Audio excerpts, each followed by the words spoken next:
Echo and HarperAudio present The Other You Stories by Joyce Carol Oates. Read by Kate Redding and Malcolm Hillgartner.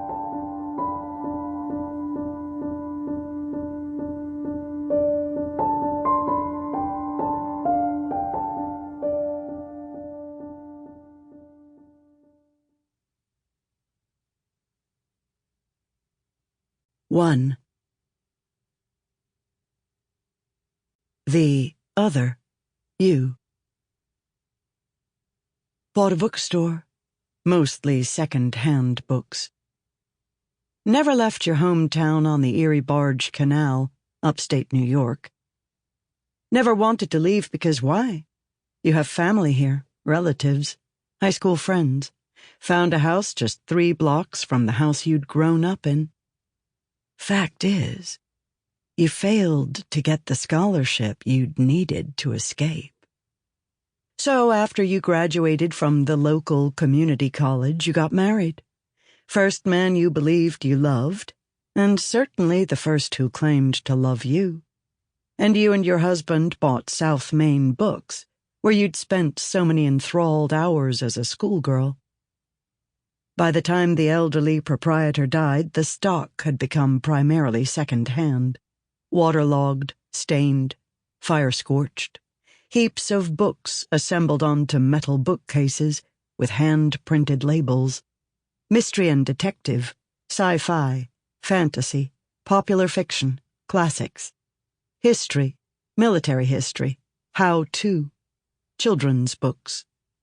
Teetering stalagmites of books rising from the floor waiting to be sorted, shelved.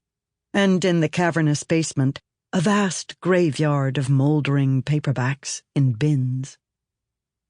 Yet, there was romance in such a place, a universe of books, a universe of souls. Except unlike souls, books endured. You could hold a book in your hand, as you could not hold a soul in your hand. You could turn the pages of a book. You could read. In the act of reading, you could enter another time, the time of the book. It had to be a past time, a parallel time. Such an act felt subversive, secret, like dreaming, except the dream belonged to another, not you. You could become one with sentences as they flowed like a thin stream of water over rock, rippling, transparent. You could become one with the stranger who had written the book, who was not you.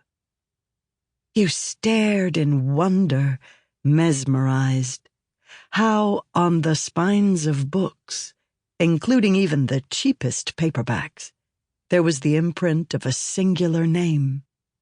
A book is something to be held in the hand. What a book is not so easy to summarize. Everybody predicted you'd go bankrupt in the first year.